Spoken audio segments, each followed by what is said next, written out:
고양이가 나를 찾아왔다. 도대체 뭔 일이래? 무슨 일이냐고? 사장월 김 과장이 사고 냈다는군요. 브리핑 끝나고 사장은 남아서 그쪽 사람들하고 저녁 약속까지 잡아놓은 상태였고 일 마친 김 과장은 그냥 내려오려고 했다는군요. 근데 서울 한복판서 사고 낸 겁니다. 희한하게 사고를 낸 당사자는 전혀 다치지 않았고요.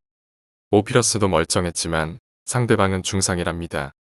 다행히 큰 사고는 아니지만 사람이 죽었다는 소름 끼치는 이야기는 아니어서 좀 안심이 되더군요. 헌데 어떻게 사고를 냈길래 본인은 멀쩡한데 상대방은 중상이냐고요. 자세한 내용은 사장도 모르고 있었죠. 저는 혼자 방에서 이리저리 궁상 떨고 어떻게 된 일인지 회사에 계속 연락 넣고 있었죠.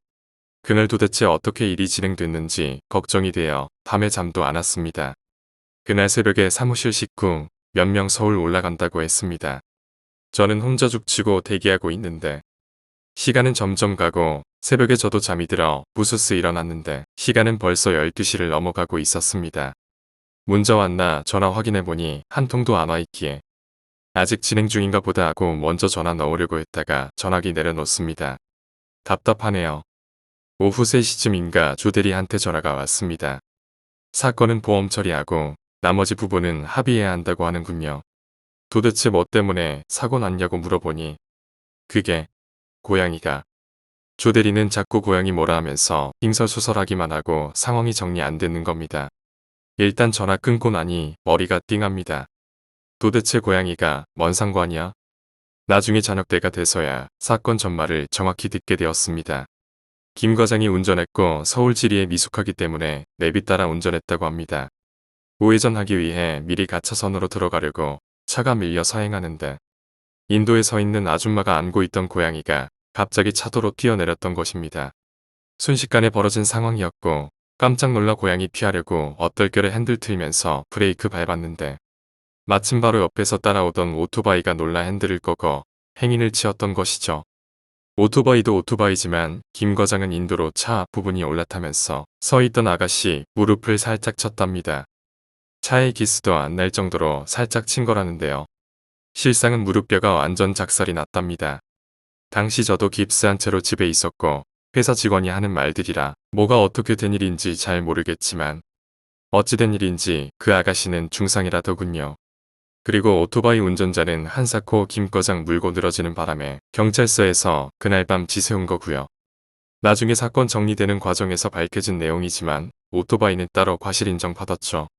김 과장이 사고를 유발했으나 행위를 친 것은 오토바이였기에 그렇지만 김 과장 과실도 인정됐었죠. 여하튼 그 아가씨 무릎이 굉장히 많이 다쳐서 나중에 고생 많이 했습니다. 대충 수습하고 모두 다시 내려왔죠. 전 회사 나가보려고 용을 쓰다가 사장이 그냥 쉬고 있어라 해서 답답하게 계속 집에 있었죠. 그렇게 해서 며칠 계속 집에 있었는데 고양이 생각이 머릿속에 떠나질 않는 겁니다.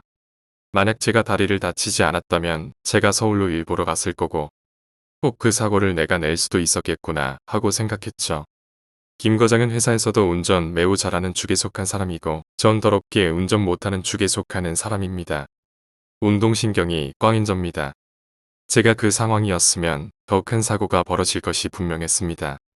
나중에 사장이 저보고 농담삼아 그때 내가 가지 않았던 것이 천만다행이다. 김 과장이라서 그 정도였지 내가 사고 냈으면 크게 낼 상황이었다라고 하더군요. 1주가 지나고 2주가 들어설 때 병원에서 엑스레이 한번 찍어 보러 오더군요. 회사에 연락하니 조대리가 마중 나왔습니다. 집 앞에 세워진 오피러스를 그때 처음 봤죠. 외관은 멀쩡합니다. 병원까지 이동하면서 조대리랑 얘기를 나눴습니다. 이놈이 고양이를 먹더니 이제는 사람까지 먹으려고 하네. 이놈 피맛을 본 것 같은데 재수없다. 제가 이 한마디를 던지자 조대리가 가슴찮게 반응합니다. 팀장님 말이 나왔으니 말인데 오피러스 이거 좀 이상합니다. 뭐가 이상해? 또 무슨 일이 있었어? 몇 주 전 서울서 사고 수습하고 대구 내려올 때 조대리가 이 오피러스를 직접 운전하고 내려왔답니다. 오밤중에 내려오던 터라 잠이 자꾸 와서 간간히 휴게소마다 들려서 쉬면서 내려왔었죠. 그래도 잠이 너무 와서 거의 반조름 운전하고 내려오는데 이상하게 고양이 소리가 들리더라는 겁니다. 계속 휴게소마다 주차시켜 놓고 아무리 살펴봐도 이상이 없는데 꼭 한참 운행하다 보면 가늘게 고양이 소리 비슷한 게 들리더라는 겁니다. 이상하게 신경이 자꾸 쓰여서 죽는 줄 알았답니다. 그럼 그때 이후 이 차는 어떻게 했노? 누가 운전 계속했냐? 아니요. 그때 서울에서 내려오고 주차장에 계속 세워 두었습니다. 그래? 그럼 오늘 처음 끌고 나온 거야? 네. 뭔가 기분이 둘 다 묘했습니다. 병원에서 여차저차 진단받고 다시 일주일 뒤에 엑스레이 한 번 더 찍으러 오라고 합니다. 발목이 접질러진 게 아니고 심하게 뽀각했기 때문에 뼈가 잘 붙는지 수시로 엑스레이 찍어봐야 한다는군요. 절대 움직이지 말라고 신신당부 받았습니다. 인대도 완전 찢어져서 뼈 조각이 뜯겨나온 상태라네요. 수술도 할까 하다가 일단 뼈 붙는 거 봐가면서 보자고 얘기하더군요. 오는 길에 회사 잠시 들러서 사장이랑 잠시 일적인 부분 이야기합니다. 제가 팀장으로서 근본 프로젝트에 상당히 주요한 부분을 손대고 있었기에 책임감이 좀 있어서입니다. 제가 주로 하는 부분이 바로 PF 자금 운영 담당입니다. 브리핑도 그 때문이었고요. 아시다시피 건축일이란 게 돈 놓고 돈 먹기이기 때문에 인맥이랑 이딴 것들이 거의 60에서 70 먹고 들어가는 곳이라서 자금 운용만 이뤄낸다면 거의 일다된 거나 마찬가지죠. 제 성격상 진짜 안 맞는 일이지만 사장이 유독 저를 믿는 요인은 사람을 기막히게 잘 본다는 것, 이것 때문이죠. 사람 분석하는데 아주 탁월한 감각을 지녔던 저였기에 대충 봐도 딱 그림이 나옵니다. 감각이랄까요. 하지만 그 덕분에 손해도 많이 봤지만 사장이 약간 미신적인 것에 귀가 얇은 탓도 있었죠. 그날은 사무적인 일로 계속 이야기 오고 가다가 저녁이나 먹고 들어가라고 보채는 바람에 몇몇 식구들 대동하고 오랜만에 고기 좀 뜯으러 갑니다. 술 마시면 다리병신 된다고 의사 선생님이 겁을 주었지만 소주 없는 고기란 있을 수 없는 일. 무시하고 오랜만에 푹 마셔줍니다. 발목에서 맥박이 뜨끈뜨끈 잡힙니다. 그래도 무시하고 마셔주는 접니다. 근데 술도 들어가고 이야기가 조금 묘한 대로 흘러갑니다. 미신적인 이야기인데 삼재 이야기였죠. 제 이야기 오랫동안 읽어보신 분은 알고 계실지 모르지만 제가 주역이랑 이딴 것에 관심이 있어서 취미로 독학 좀 했었습니다. 관상, 송금, 족상 주역 풀이는 철학과 나치들만큼 좀 봅니다. 그리고 제 주특기가 꿈해몽이고 이때는 제가 타로카드 손 놨을 때입니다. 당시 저랑 동갑인 사장도 딱 삼재 걸려 있을 때였죠. 삼재 걸려 있을 때 9수까지 오면 정말 후덜덜인데 이 삼재 이야기 하다가 옆에 있던 조대리가 쓸데없이 고양이 소리를 해대는 겁니다. 제가 병원 오고 갈 때 고양이 사고낸 이야기를 했거든요. 한번 사고낸 차는 또 다른 사고를 부른다고 말도 안 되는 소리 늘어놓기 시작합니다. 피맛을 본 차는 다시 피를 부른다고 오도방정을 떨기 시작하는데 사실 그것은 정말 미신적인 이야기라고 치부합니다만 이 오피러스는 정말 피곤한 녀석이었죠. 몇 년 전에 친구들이랑 저랑 3명이서 간포 갔다가 바닷가에서 익사한 여자가 따라붙어서 시겁했었죠. 고속도로에서 사고 날 뻔했었죠. 여튼 이상하게 그 존재들이 이 오피러스에 잘 올라탔습니다. 제가 사람이든 동물이든 죽여본 적이 없는데 이 차 때문에 머리털 나고 처음으로 생명 죽였다고. 오피러스가 피맛을 보더니 이것이 점점 사고를 유발시키는 것 같다라는 개소리도 해버렸습니다. 전 그냥 술자리에서 농담 삼아 유흥을 돋우기 위해 설레발 친 건데 이게 다른 사람한테는 설레발이 아니었던 거였죠. 특히나 미신적인 부분에 귀가 얇은 사장이 아주 제대로 감명을 받은 겁니다. 물론 당신은 농담이라고 생각하고 전 그냥 넘겼죠. 사람이 말입니다. 이상하게 안 좋게 들은 내용은 아주 오래 가는 겁니다. 시시콜콜한 일이지만 그게 머리에 박히면 안 좋다고 하는 게 정말 안 좋은가 보다라고 인식을 하게 돼버리죠. 제가 바로 그 빌미를 그때 제공한 거였습니다. 그리고 저의 그런 미신적인 능력을 신봉하는 녀석들은 맹실에 가까웠고 정말 오피러스가 흉한 놈인가 보다라고 생각해버렸습니다. 집에 돌아오니 모친이 저를 기다리고 계셨습니다. 모친의 말렛 육두문자 공격은 제가 아무리 방어 스킬에 능통하다고 해도 도저히 방어할 수 없는 울트라 스킬이기에 그 데미지를 고스란히 몸으로 받아야 했습니다. 라이프 바닥을 치고 겨우 7일 6이라는 마지막 인신 방어막을 가동시키고서야 겨우 공격을 중지시킬 수 있었죠. 당연히 자식 사랑하는 모친의 마음을 어찌 모르겠습니까만 그래도 소주가 좋은데 어찌합니까? 고양이 앞에 생선 대가리 가져다 놓고 먹지 마라 하는 거랑 똑같은 겁니다. 그날 후유증인지 며칠 열이 오르고 심히 고생했습니다. 발목이 화끈거려 미치는 줄 알았습니다. 가렵기도 하고 완전 돌아버리는 줄 알았죠. 회사서는 대충 전화기 붙잡고 업무 보고 있지만 집에 있는 동안은 양이들과 완전 친구가 돼버렸습니다. 매일 쥐포 사서 밤만 되면 쥐포 던져주고 길냥이들 키우다시피 했거든요. 처음엔 경계를 하던 놈들도 이젠 알아서 제 창문 주위로 몰려듭니다. 다음번 병원 가서 엑스레이 찍어보니 다행히 뼈가 붙었다고 하더군요. 원래는 보름 정도 깁스해야 한다고 했는데 이제 목발 짚고 좀 댕겨도 될 듯해 보였습니다. 뼈가 빨리 붙으면 한 달 좀 지나서 풀면 되겠다고 합니다. 그때부터 대충 바쁜 일이 있을 때마다 조대리가 집에 와서 쟤를 데리고 회사 출근시켜줬습니다. 그날도 회사서 업무 처리하고 시간이 남아서 1층에 내려가서 노가리 풀려고 하니까 사장이랑 저희 인테리어 담당 사장이 이야기하고 있더군요. 저보고 반가워하시는 인테리어 사장님과 3명이서 노가리 푸는데 사장이 문득 요상한 소리를 해대는 겁니다. 그날 일전에 제가 술 먹고 할 말이 계속 신경이 쓰여서 차 끌고 용한 점집에 가봤답니다. 사장은 점을 잘 보러 당깁니다. 사업이 사업 나름인지라 점 보러 많이 댕겼죠. 특히 사장 외가 고향에 있다는 할머니 무당분은 정말 용하답니다. 헌데 요즘 새 차 구입하시면 뭐 사지 내십니까? 그 할머니 무당분이 바로 하시는 말이 그 이야기였습니다. 가만히 보니 이 오피러스 고사 안 지냈습니다. 이게 출장 전용으로 구입한 법인 차량이다 보니 누구 소유 차량도 아니었고 그리고 차도 사장 직계 후배가 기아 대리점 소장이라 이 친구 통해서 구입하다 보니 그 후배가 편해 봐주면서 차량 등록부터 일체 다 처리하고 차를 회사 주차장까지 딱 끌어다 놓았더랬죠.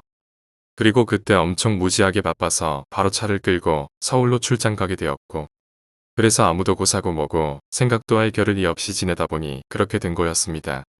지금은 이 풍조가 어느 정도인지 모르겠지만 제가 어릴 때나 새 차 사면 본격적인 운행 전에 반드시 고사 지냈거든요. 막걸리 한 사발 올리고 무사고 기원하면서 바퀴 4개에다 소금 뿌리고 말이죠. 왜 그런 일이 하게 되었을까요? 언제부터였을까요?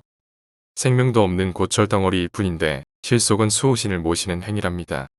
막걸리 한 사발 얻어 잡수시고 내 차에 접근하는 애군도 막아주시고 잡기들이 올라타지 않도록 해주십사 하는 거죠. 즉 차는 나와 함께하는 제2의 나인 셈이죠. 차는 집안의 재산이었으며 또 다른 재산을 모을 수 있도록 바쁘게 움직여주는 든든한 나의 파트너인 셈이죠. 그리고 여차하면 생명을 좌지우지할 수 있는 운명을 가진 녀석이기도 하고요. 바로 교통사고죠. 그렇기 때문에 새 차에 고사 지내는 행위가 아무리 미신이라고 해도 간과할 수 없는 행위라는 것이죠. 못 믿는 사람에게는 이렇게 말해주죠. 믿져야 본전 아닌가? 돈이 드냐? 그렇다고 시간이 많이 소비되는 것도 아니고 드라이브 하는 셈 치고 가까운 곳에 가서 막걸리 한 잔 치고 바퀴에 소금 뿌리는 것이 어려운 일도 아니고 말이다. 그리고 명태 말린 거 고시래로 트렁크에 실어주고 말이다. 명태 말린 거는 지킴이 신이 늘 내 차에 머물면서 잡기나 애군을 막아 주십사 하는 바람에서 나온 것이죠. 정말 믿져야 본전 아니겠습니까? 말린 명태 실어 놓는다고 해서 차에 이상 생기는 것도 아니고 여튼 그 차에 지킴이 신이 없어서 오만 요상한 것들이 붙는다고 하더군요. 이제라도 고사 지내면 되지 않느냐? 라고 물었더니 늦었답니다. 하루빨리 처분하라는 겁니다. 듣고 보니 또 맞는 것 같기도 하고 인테리어 사장도 역시 옆에서 거둡니다. 이분도 아주 그런 방면에 일가견이 있으신 분이라서 말이 잘 통합니다. 그 얘기를 듣고 그동안 일어난 모든 사건이 오피러스 때문이라고 생각하고 있다가 또 황당한 사건이 터져버립니다. 차 구입하고 그때가 2년차인가 3년차인가 잘 기억이 안 나는데 아직 신차 그대로였죠. 제 발목 부러지기 전에 회사 일 때문에 또 출장 간다고 서울 올라갔습니다. 그리고 일 보고 내려오는 길에 고속도로에서 야간에 150km로 땡기다가 타이어가 터졌습니다. 직원 말로는 순간 거의 죽었다고 생각했답니다. 여인은 앞서 가던 트럭에서 뭔가 흘렸는데 그게 뭔지 모르겠지만 그걸 오른쪽 앞바퀴가 밟았는데 차가 순간 공중으로 점프하더랍니다. 그리고 꽁 떨어지자마자 브레이크 밟았는데 차 뒤 꽁무니가 미친 듯이 춤을 추면서 갓길에 멈췄다고 합니다.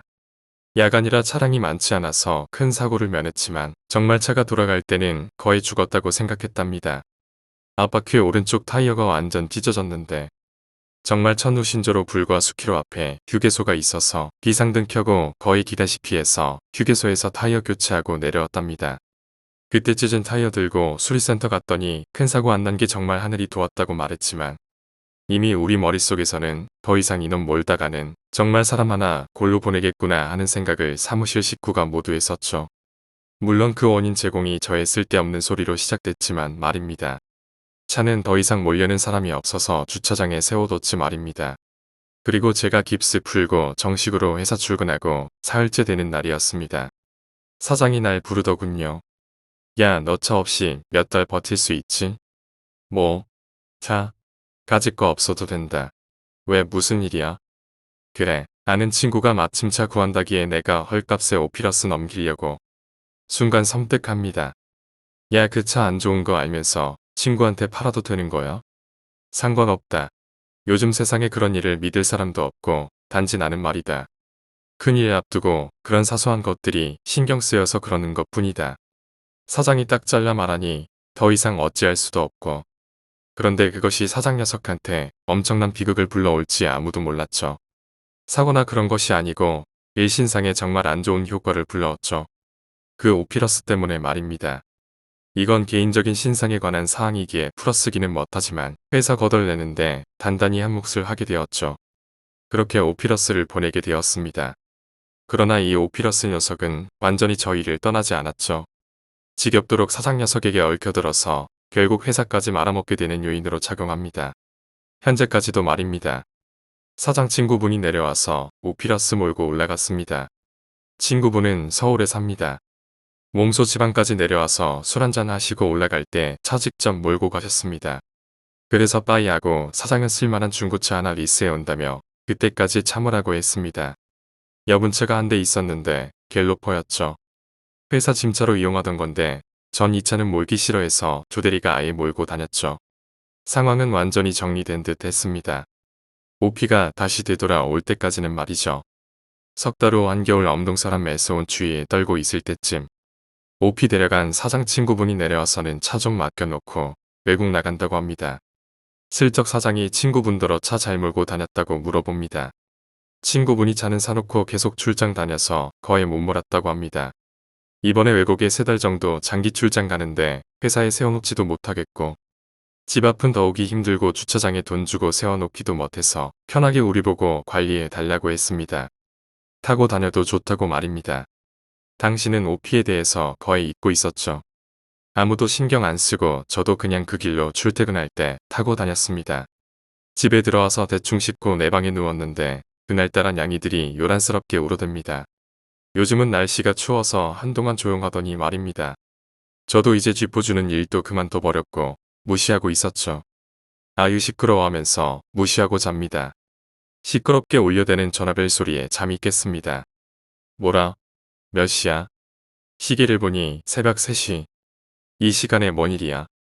찍혀있는 폰번호를 보니 사장놈입니다. 뭐야? 이 새벽에 미쳤냐? 혀가 완전 꼬여있는 봄이 술을 들이부은 것 같습니다. 요즘 일이 좀 꼬여서 술 마시는 날이 많아지더니 오늘은 웬걸지대 마신 것 같습니다. 딱 보니 택시 부를 정신도 없이 그냥 핸드폰 단축 번호 누른 게 걸린 게 저였던 거였죠. 녀석이랑 통화가 힘들어서 다른 사람 바꾸라고 하니까 웬 여성 목소리였습니다. 어딘지 대충 감이 오더군요. 택시 잡아주려고 하니까 아예 정신줄을 놔버렸다고 합니다. 대충 위치 물어서 우피 끌고 태우러 갑니다. 꼭두 새벽에 로만에 엎어져 있는 녀석 업어 태우고 집으로 갑니다. 새벽에 사장 집벨 누르려고 하니까 사장 부모님 다 일어나셔서 나옵니다. 헌데 이 집에 조그만 뜰이 있습니다. 마당이죠. 아주 충성심 강한 진돗개 2마리 키웁니다. 모녀지간이죠. 물론 저랑 무지 친합니다. 어릴 때부터 쟤랑 안면 트고 지냈기에 저를 무지 좋아하는 녀석들입니다. 하지만 동네에서는 악명이 자자한 녀석들입니다. 절대 집 밖으로 안 내보는 녀석들인데 간혹 미친 척하고 빠삐용 흉내를 내는 녀석입니다. 특히나 어미는 탈출 경력 수십 번이 넘는 탈출의 명수입니다. 그때마다 동네 개 한두 마씩 사망신고 냅니다. 무엇으로 죽이는지 모릅니다. 그때마다 처분하려고 했다가 워낙 또든 정이 있어서 차마 그러지 못하고 탈출 루트를 원천 봉쇄해서 키우고 있었죠. 이것들이 아주 새벽에 난리를 치는 것이었습니다. 대문 철장 사이로 고개들이 밀고 지저대는데 아주 동네 개작살낼 분위기입니다. 이것들이 왜 이랴? 저보고 짖는 게 아닙니다.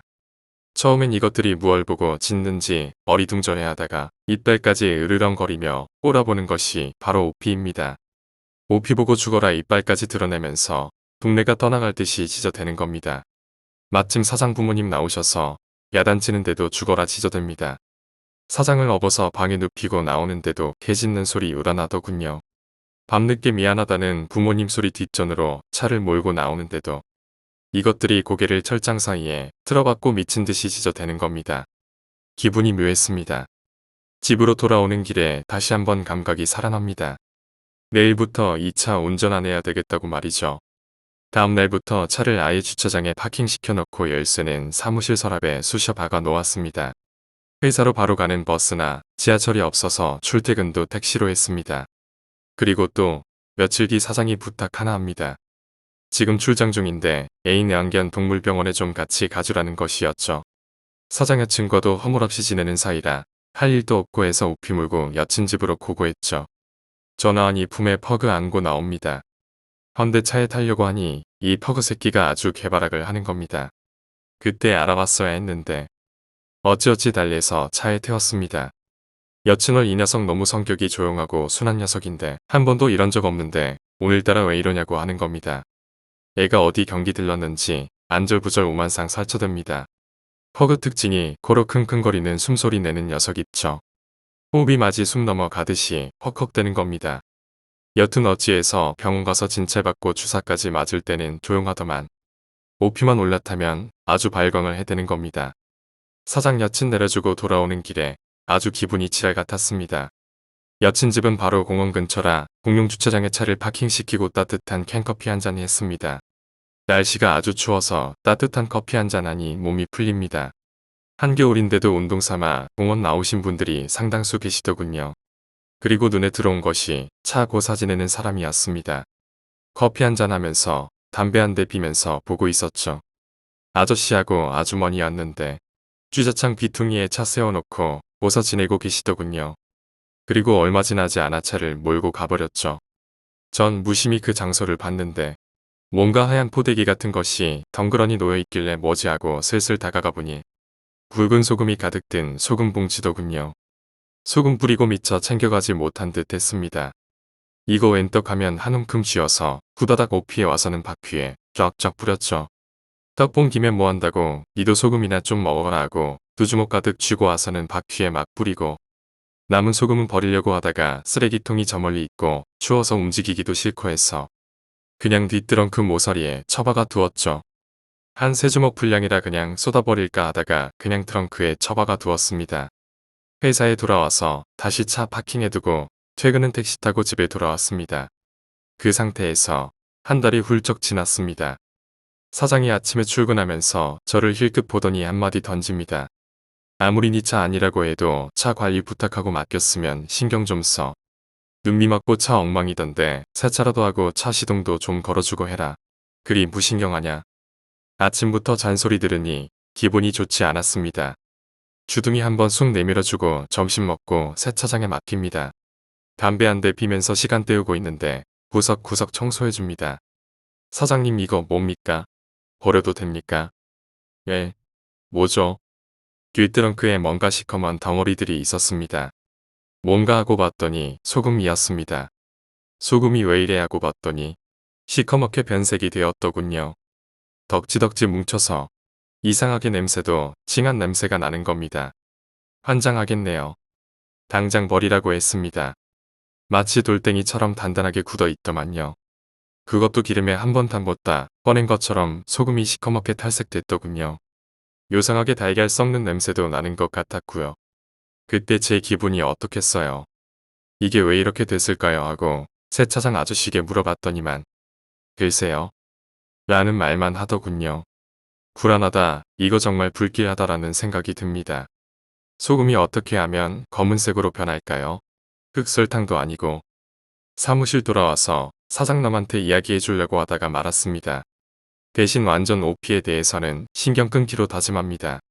그런데 정말 살아가다 보면 차 없으면 불편한 것이 한둘이 아닙니다. 차 필요할 때는 정말 많죠.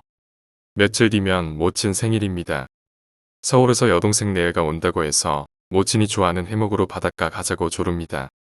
선택의 여지 없이 오피 끌고 오는 수밖에 없습니다. 모친 생일은 다가오는 일요일이었습니다. 그 주의 금요일 저녁 늦은 업무 처리로 상당히 부산했고 다들 조금 늦게 퇴근하고 저만 혼자 남아서 서류 정리를 했습니다. 갑자기 출입구 문 열리면서 조대리가 들어옵니다. 손에 야식거리 들고 말이죠. 족발과 보쌈 반반씩이네요. 물론 쇠주도 2병 정도 챙겼더군요. 출출했는데 정말 구시네하고 족발에 쇠주 2병 비우고 조대리 덕분에 좀 더 빨리 마무리하고 퇴근하려 합니다. 조대리도 쇠주 한잔 했기에 차는 몰고 가지 말고 조용히 택시 타고 가라 해서 택시 잡아서 보냅니다. 그리고 저도 택시 잡으려고 하다 보니 뭔가 허전합니다. 지갑을 책상 위에 그냥 두고 왔네요. 다시 올라갑니다. 불 켜고 후딱 지갑 들고 나오려는데 부시럭 부시럭 뭔지 의유상스런 소리는 베란다에서 나오는 소리입니다. 직감적으로 고양이겠구나 했죠. 방금 먹은 족발이랑 보쌈 찌끄러기 버렸으니 냄새 맡고 왔구나 했는데 그냥 무시하고 가자. 아니 한번 보고 가자. 마음이 오락가락했죠. 먼저 번 말씀드렸다시피 이곳에는 고양이 거의 안 오는 지역입니다. 정말 수년간 이 사무실에서 고양이 목격한 사례가 최근 들어입니다. 그전에는 고양이의 고저도 없었습니다. 할 수 없이 베란다 불 켜고 빼곡 내다 봅니다. 쓰레기 봉투 살펴보니 역시 냄새 맡고 해집으려고 한 흔적이 보입니다만 워낙 꼼꼼한 조대리가 단단하게 싸놓았던 관계로 쉽게 구멍을 내지 못한 상태였죠. 어느 놈이냐? 하고 쓰레기 봉투 들고 여기저기 살펴보니 구석 청소도구 사이에 짱 박혀 있는 한 놈을 발견합니다. 전 처음 완전 새끼 냥이 줄 알았습니다. 헌데 자세히 보니 이건 완전 시체인 겁니다. 삐쩍 말라 비틀어진 양이인 겁니다. 겁나 불쌍하다는 감정이 팍 올라오면서 저는 밖에서 얼마나 굶었으면 저리 말라 비틀어졌나라는 생각이 들었습니다. 어떻게 좀 불러내려고 노력해도 녀석은 구석에 짱 박혀서 나올 생각을 안 하는 겁니다. 그냥 가려고 해도 정말 안 돼 보여서 제가 손수 쓰레기통 뒤져서 먹을 만한 살 좀 발라서 가운데 모아두고 퇴근했습니다. 지가 사람이 없으면 나와서 먹고 가겠거니 했죠. 다음날 출근해서 아무 생각 없이 담배 한 대 하려고 베란다로 나와보니 제가 뜯어놓은 고기들이 말끔히 사라져 버렸더군요. 녀석이 맛있게 먹었구나 하고 고개를 끄덕했죠. 나중에 오후쯤인가 직원 한 명이 말하는 것을 듣고 아직 그냥이가 베란다에 있다는 것을 알았죠. 녀석 어제 저녁부터 계속 베란다에 있었던 겁니다. 살펴보니 녀석의 꼬리가 보이더군요. 죽은 듯이 움직이지 않고 있었습니다. 불러보고 해도 반응이 없어서 빗자루로 찔러보니 그제서야 놀라서 비명 지르며 더 구석으로 처박히더군요. 저는 어떻게 할 수도 없고 일단 쫓아버릴까 하다가 마음이 쓰여서 그냥 뒀습니다. 그날 저녁 퇴근할 때 일부러 다른 사람 다 퇴근할 때까지 기다렸다가 슈퍼 가서 우유랑 칠치캔 사서 녀석이 만찬을 즐길 수 있도록 음식을 다 차려놓았죠. 내일 모친 생신이라 뜻깊은 날이고 하니 너도 맛있는 거 많이 먹어라 하고 그렇게 챙겨주고 제 책상으로 돌아왔죠. 내일 이동하려면 오피 가지고 가야 했거든요. 열쇠는 서랍 안에 책상 앞에 노트북 전원 내리고 열쇠 꺼내려고 하는데 녀석이 울부짖는 소리가 들립니다. 왜 그거 있잖아요. 냥이 맛있는 거 주면 야맘냥하는 그거 소리요. 녀석이 아마도 환장하고 먹는 소리가 여실히 들립니다. 막 열쇠 꺼내서 손에 쥐고 일어서는데 이번엔 좀 날카로운 소리로 울어대더군요. 마치 화가 나서 울부짖는 소리에 느낌이 있어 하더군요.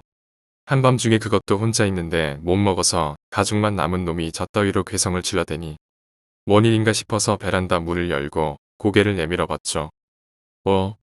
전 뭔가 이상해서 불을 켰죠. 우유랑 참치랑 그대로입니다.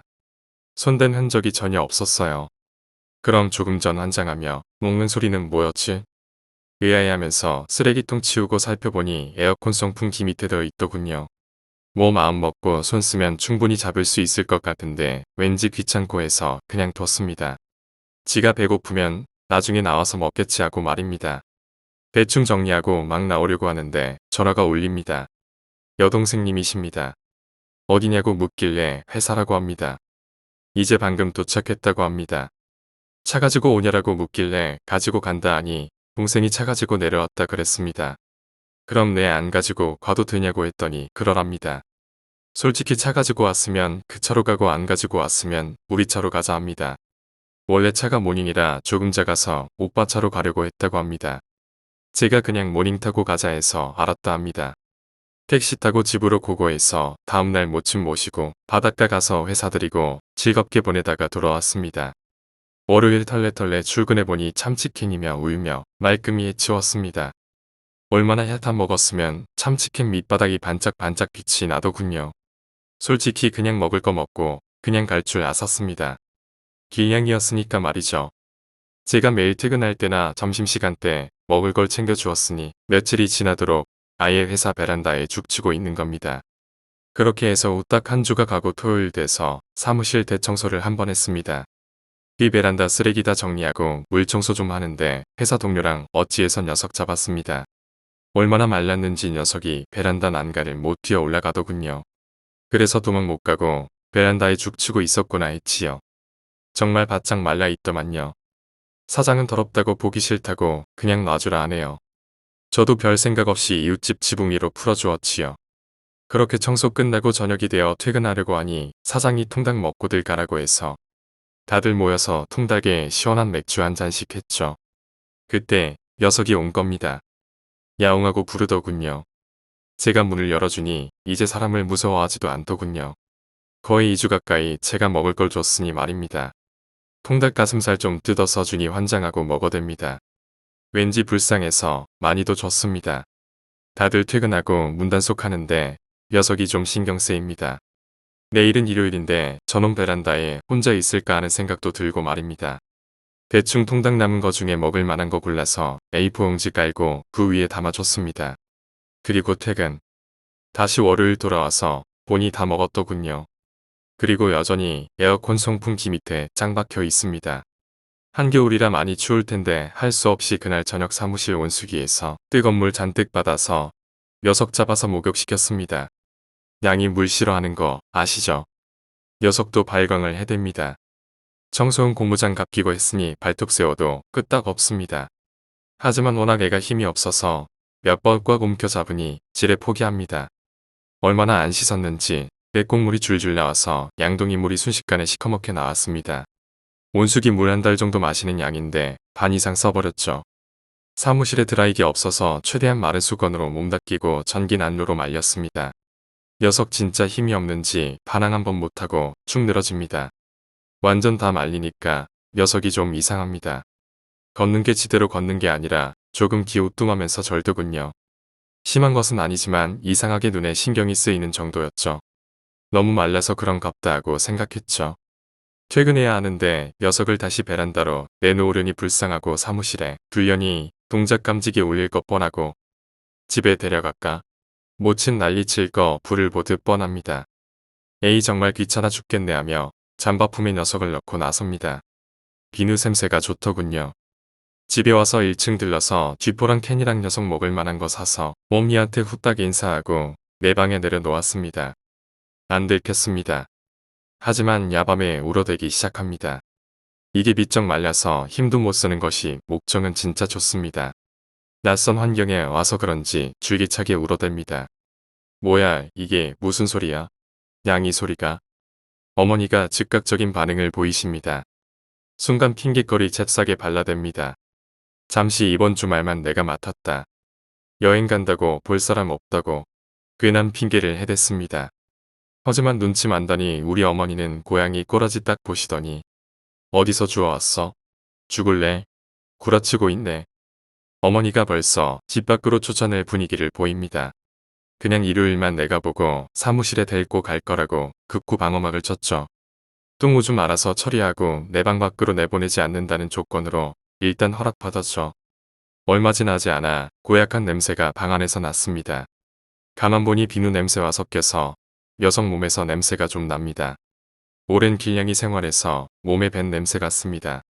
양동이에 뜨거운 물 받아와서 샴푸로 또 목욕시켰습니다.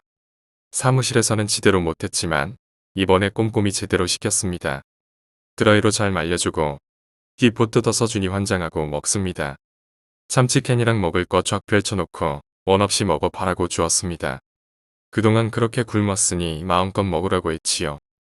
정말 미친 듯이 먹어대더만요. 지 덩치 2배는 먹은 것 같습니다. 그리고 폭신한 방석 하나 가져와서 그 위에서 자라고 깔아줍니다. 녀석도 목욕하느라 힘을 너무 뺐는지 바로 잠자기 시작합니다. 제가 살짝 불까지 꺼주었죠. 혼자 웹서핑하고 좀 웃다가 저도 쿨쿨합니다. 다음날 늦잠 자서 일어나서 보니까 녀석은 방석 위에 그대로 머리 푹 파묻고 아주 조용히 자고 있더군요. 괜히 조용히 내 방 나와서 늦은 아침 챙겨 먹고 모친이랑 놀다가 내 방에 어보니 역시 자고 있더군요. 그래서 조용히 컴퓨터 켜고 혼자 놀다가 TV도 보고 점심에 라면 먹고 잠시 낮잠 좀 때리다가 운동 좀 하러 잠시 나갔다가 오니 어머니가 저녁 준비를 하시고 계십니다. 방에 들어가 보니 녀석은 아직도 자고 있더군요. 얼마나 피곤하기에 하루 종일 자나 했지요. 샤워 한 판 하고 식구들이랑 저녁 먹고 양이 좀 챙겨주려고 먹을 거 밥그릇에 담아서 내 방에 왔습니다. 어머니 잔소리 한쪽 귀로 울고거리죠. 밥 주려고 녀석을 흔들었는데 죽었습니다. 딱 한 번 흔들었는데 바로 알겠던데요. 완전히 늘어져 버렸습니다. 그 상태 그대로 죽어 있었습니다. 전 바로 털썩 주저앉아 버렸지요. 이놈 뭐 이렇게 쉽게 가냐? 몸이 벌써 경직되어 갔습니다. 녀석 얼굴을 보니 정말 편하게 자는 것 같았습니다. 눈을 꼭 감고 편하게 자는 것만 같았지요. 머리를 쓰다듬어 줬는데 반응도 없고 정말 고요하게 그냥 잠자는 것 같았습니다. 영원히 깰 수 없는 잠이었지만 말이죠. 이놈 왜게 이렇게 쉽게 가냐? 기분이 싱숭생숭거리는데 정말 불쌍하기도 하고 혹 뭔 일이 잘못됐나? 내가 먹을 걸 한꺼번에 너무 많이 줬나? 별 이상한 의심이 다 들더군요. 이거 참 난감하더만요. 혼자 많은 추측을 했습니다. 녀석은 원래 아파서 곧 죽을 운명이었다. 나를 만나서 죽기 전에 원 없이 마실거 많이 먹고 죽었다라고. 이 엄동설안에 밖에서 추위에 떨다가 어제 목욕도 하고 맛있는 밥도 배부르게 먹고 처음으로 따뜻한 방에서 잔 건데 혹시 내가 한꺼번에 너무 과하게 먹을 걸 줘서 탈나서 죽었나 하는 생각도 들더군요. 그럼 내가 죽인 건가? 아니야, 녀석이 그렇게 말라 비틀어진 것은 분명 어떤 병을 앓고 있었던 것이 분명하다고 생각했죠. 그리고 걸음걸이도 어딘가 부자연스러웠거든요. 다행한 것은 녀석의 표정이 너무나 평온한 거였죠. 괴로워하다가 죽은 것만은 아닌 듯 했어요. 그렇게 평온해 보일 수 없었죠. 밖에선 양이들 울어대는 소리 들리자 느낌이 이상했습니다. 이걸 그냥 방에 둘 수도 없고 어찌할까 문 밖에 내놓을까 하다가 그래도 깨끗한 수건에 녀석을 야마듯이 잘 쌌습니다. 그리고 풀어지지 않게 줄로 묶었죠. 그날 내 방에 그냥 뒀습니다. 다음날 회사 전화해서 중요한 일 때문에 조금 늦을 것 같다고 하고는 녀석 배낭에 넣고 근처 산으로 올라갔습니다. 호미 하나 챙겨 들고 말이죠. 오전이라 동쪽으로 햇빛이 잘 드는 자라 하나 찍어서 묻어주려고요. 땅이 얼어서 정말 안 파지더군요. 이런 곳에 덥석 묻어주려니 정말 불쌍했지만 어쩌겠습니까.